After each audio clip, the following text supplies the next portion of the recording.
music's greatest songs. Greatest songs. Worth covering. Original classic hitmakers. Pulse 95. So this lady is crazy in the most beautiful way. I think that it's kind of widely felt that Bjork as an artist is slightly left of centre. Even when I told Hass, the artist that I was covering, he went, she's nuts. And she is. She's Icelandic, and if you don't know who I'm talking about, Bjork was huge in the 80s and 90s. But what I didn't realise is that her career since then has just gone whoop, on and on and on and on.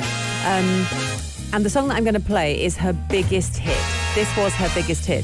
But interestingly, this song is not hers. She didn't write it. It's actually a cover from the 1950s, so I'm going to talk about the song later on. But let's cover Bjork first. Now, when I say cover, this is going to be a loose dip in and scrape the surface of the life of the most incredible, striking, odd artist ever. She's very much known in America for wearing a dress to the Oscars that was a swan. Do you remember that, Big Hass? Yeah. Do you remember her wearing that dress? Yeah. Because it really put her on the map in the worst way. No, I just think with I mean, of course, I'd like to know more about her, but I think with her, in my opinion, I sometimes feel that she was in the wrong era. If she was in now, people maybe are more accepted of this weirdness of what weird is. Yeah. Because right now we're all accepting be who you are. And who would have thought that a gothic teen, like Billie Eilish, she's gothic, very dark, and goes on and kind of baggy and whatever it is, and then trillions, millions of views, and so I think with her, with Bjork, her story, I think, in my opinion, that's my opinion, I think she was misunderstood, out of her time. In my opinion, I think she was ahead of her time. And that's why we find her weird. Yeah, no, you're completely right. And of course, the Icelandic population is very, very small. So it's quite incredible when someone surfaces like Bjork did. I would like to tell you what her family name is. I got to be honest, I got no idea how to pronounce it. I'm going to give it a go, and I'm probably going to massacre it. Bjork, that's her real name, Bjork, and then it's Guðmundsdóttir. That is just a car crash there. She was born in 1965, which is really funny. And obviously she's from Iceland. They class her as a songwriter and a record producer and an actress and a DJ, which I love. 4-decade career, and is known for this eclectic musical style. She draws on all sorts of ranges, and they love to obviously put artists in boxes. So they say she spans electronic, pop, experimental, trip-hop, classical, and avant-garde. There you go. But basically, she loves music. She started her music career at the age of 11. She got international recognition as the lead singer of an alternative rock band called the Sugar Cubes. And I was there going, Sugar Cubes, does that ring any bells? I feel like it does. That was 1987, and they had a single called Birthday. And I don't know, I need to play it because I feel like I have heard that song. But it's her solo career that really kind of put her in everyone's minds at that time.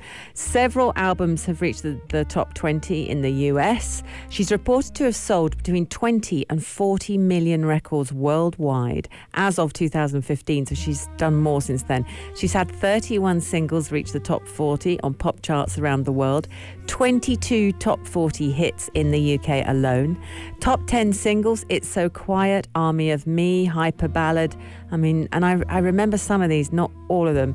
And the awards that she's won, she's got an Order of the Falcon, she's got 5 Brit Awards, 15 Grammy nominations, and she's been included in various lists of like the 100 most influential people. She's in there. She's ranked number 60 and number 81 in Rolling Stone's 100 Greatest Singers. And these lists, artists quite like being on these lists. So it's really interesting to see her there. But she won a Best Actress Award. What year was that? 2000. At the Cannes Film Festival as well. But she was in a film called Dancer in the Dark. I can't pronounce the name of the man who directed it, whose film it was. Really hard. when you actually scroll through her albums, she's got the Sugar Cubes, she got married, she became a mother, and in 1993, sort of up to 96, she had her first solo album. She moved to London. She began working with Massive Attack, which amazing. They produced some of her albums, and then suddenly you go, oh yeah, well that makes complete sense when you hear the music. And then between 97 and 2000, you've got Homogenic, her album, and Dancer in the Dark, and she moved from London to Spain and recorded that. And so that was 1997. Then 2001 to 2003, you've got her greatest hits and another album. She goes on and on and on. And I'm not saying that I'm really looking out for her, but in 2017, she had Utopia and Cornucopia. Who knew? And over those decades, she's just continued to develop this kind of eclectic and avant-garde style. With this song, I want to tell you the personal story of this song because it's quite funny. She was on the tour bus with her people, obviously her tour guys, and this song came on and it played on the tour bus and they all joined in. Now, this is a song by an American singer called Betty Hutton, and it was released in 1951, and it was a B-side. Anyway, there it was. There's also a German version of it, which is really, really funny, that was released in 1948. Anyway, everyone was singing it and enjoying it on the tour bus. So she did an interview a few years later, bearing in mind this is her biggest hit she ever had, which must be a bit galling because she didn't write it, but it's still her biggest hit. And she said while she was being interviewed that actually it was a thank you to all of the people on tour because they'd had this moment on the tour bus, and that's why she recorded it. Then they released it, and of course it was this massive, massive hit.